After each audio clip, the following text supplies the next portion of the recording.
नमस्कार दोस्तों, स्वागत है आप सभी का। और आज मैं आपके लिए लाया हूँ नीट का ओल्ड पेपर, जिसमें हम करेंगे 2022 का ओल्ड पेपर, जिसमें हम करेंगे जंतु विज्ञान के कुछ आईएमपी क्वेश्चन।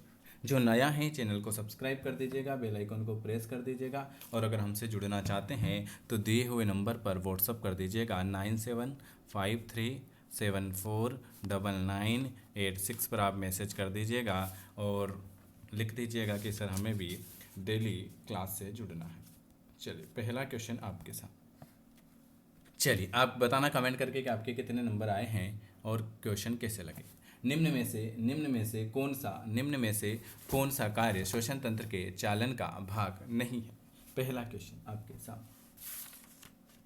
निम्न में से कौन सा कार्य श्वसन तंत्र के चालन का भाग नहीं है। बी वाला आ जाएगा। कौन सा? O2 और CO2 के विसरण के लिए सतह प्रदान करना। चलिए अगला क्वेश्चन क्या लिखा हुआ है आपके सामने। अगला क्वेश्चन आपके सामने लिखा हुआ है, ये लीजिए। एक डिहाइड्रेट क्रिया ग्लूकोज के दो अणुओं को जोड़कर माल्टेज बनाती है। क्या करती है? एक डिहाइड्रेट क्रिया ग्लूकोज के दो अणुओं को जोड़कर माल्टेज बनाती हैं। यदि ग्लूकोज का फार्मूला C6H12O6 है, तब माल्टोज का फार्मूला क्या हो जाएगा? 152। वेरी वेरी गुड, बिल्कुल आपका सही जवाब हो जाएगा 152 नंबर का क्वेश्चन। माल्टोज का सूत्र हो जाएगा C12H22O11। ऑप्शन आपका ए वाला आ जाएगा। चलिए अगला क्वेश्चन क्या लिखा हुआ है आपके सामने। अगला क्वेश्चन आपके सामने लिखा हुआ है, कथन क्या है? कथन कहता है कि प्रतिबंध एंडोन्यूक्लियस डीएनए को काटने के लिए विशिष्ट क्रम की पहचान करते हैं, जिससे पैलिंड्रोमिक न्यूक्लियोटाइड अनुक्रम कहते हैं। दूसरा है एंडोन्यूक्लियक डीएनए रज्जु को पॉलीनेट्रेमिक स्थल के केंद्र से थोड़ी दूर पर काटते हैं। ऊपर दिए गए कथनों के प्रकाश में निम्न विकल्प में सही उत्तर का आपको चयन करना है। 153।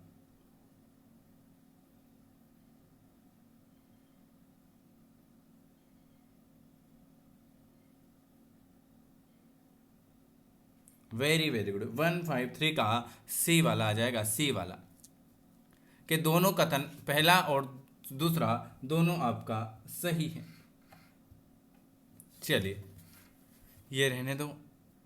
एक ई कोलाई स्ट्रेन में जीन में उत्परिवर्तित हो जाता है और इसका उत्पादन प्रेरक अणु के साथ नहीं बंध सकता। यदि वृद्धि माध्यम में लैक्टोज डाला जाए तो इसका परिणाम क्या होगा?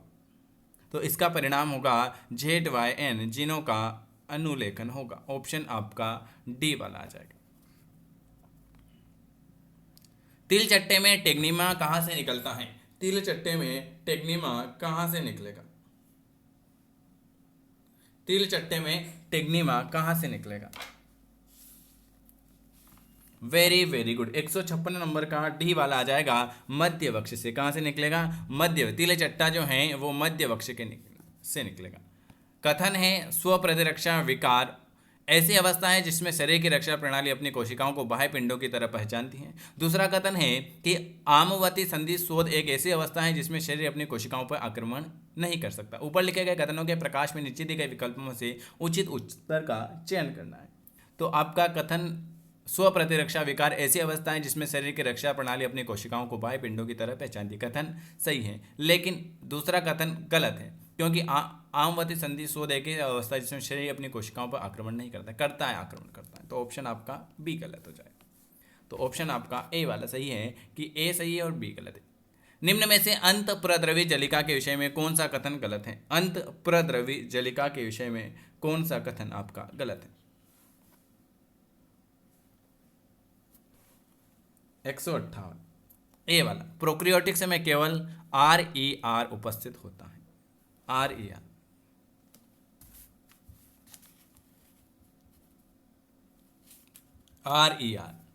प्रोक्रियोटिक्स में केवल RER उपस्थित होता है।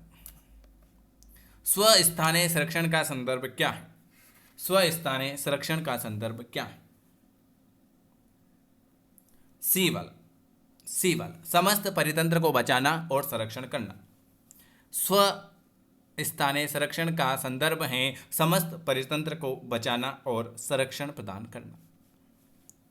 चलिए अगला क्वेश्चन क्या लिखा हुआ है, एडिनोसिन डीएमीनेज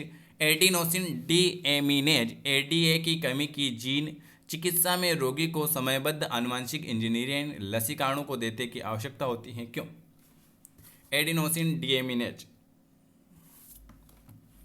160 बी वाला आ जाए, आनुवंशिक इंजीनियरिंग लसीकाणु अमर कोशिकाएं नहीं है। चलिए अगला क्वेश्चन क्या लिखा हुआ है आपके सामने, अगला क्वेश्चन है कि केशुरुक दंड की दो निकटतम अस्थियों के बीच में क्या उपस्थित होता है? केशुरुकी दंड की दो निकटतम अस्थियों के बीच क्या उपस्थित होता है, बताइए। डी वाला उपास्थि उपस्थित होती है, क्या? केशुरुकी दंड की दो निकटतम कोश अस्थियों के बीच जो होता है वो उपास्थि कटी होती है। चलिए अगला क्वेश्चन, निम्न में से कौन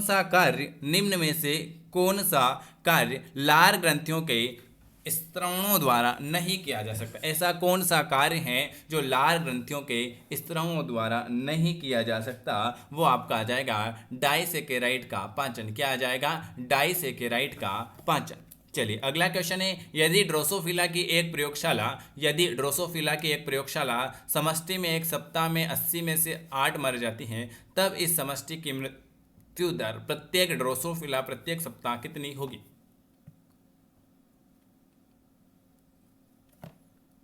0.1 हो जाएगी। प्राकृतिक वर्ण जिसमें अधिकतर व्यक्ति औसत लक्षण मान की तुलना में विशिष्ट लक्षण मान उपार्जित करते हैं, तो उसके द्वारा क्या होता है? प्राकृतिक वर्ण जिसमें अधिकतर व्यक्ति औसत लक्षण मान की तुलना में विशिष्ट लक्षण मान, बिल्कुल 164 नंबर का डी वाला आ जाए, दिशात्मक परिवर्तन।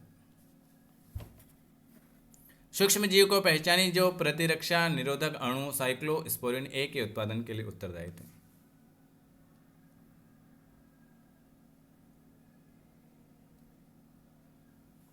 वेरी गुड, सूक्ष्म जीव को पहचानिए जो प्रतिरक्षा निरोधक अणु साइक्लोस्पोरिन ए के उत्पादन के लिए उत्तरदायी थे। सी वाला ट्राइकोडर्मो पॉलीस्पोर कौन संयोजी उत्तक नहीं है? संयोजी उत्तक कौन सा नहीं है? तंत्रीबद्ध जो है ये संयोजी उत्तक नहीं है। जीवन के किस चरण में अंडजनन आरंभ होता है? जीवन के किस चरण में अंडजनन आरंभ होता है? भ्रूणी परिवर्धन चरण में। कौन से? भ्रूणी परिवर्धन चरण में।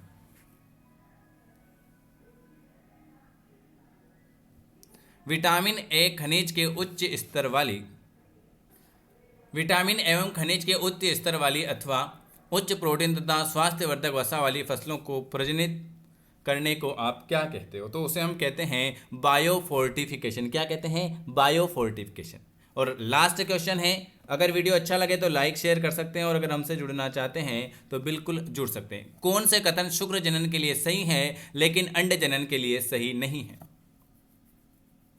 बी वाला युग्म का विभेदन अर्धसूत्री विभाजन समाप्त होने के पश्चात हो जाता है। ऑप्शन आपका बी वाला। ये मैंने आज आपको कितने क्वेश्चन कराए? 20 क्वेश्चन करवाए हैं। अगर आपको वीडियो पसंद आता है तो लाइक करना है, शेयर करना है, सब्सक्राइब करना है और अगर हमसे डेली की क्लास में जुड़ना चाहते हैं तो बिल्कुल इस नंबर पर मैसेज कर देना है 9753749986 पर आप मैसेज कर दीजिएगा कि सर हमें आपकी क्लास से जोड़ दीजिएगा। वीडियो देखने के लिए आप सभी का बहुत बहुत धन्यवाद।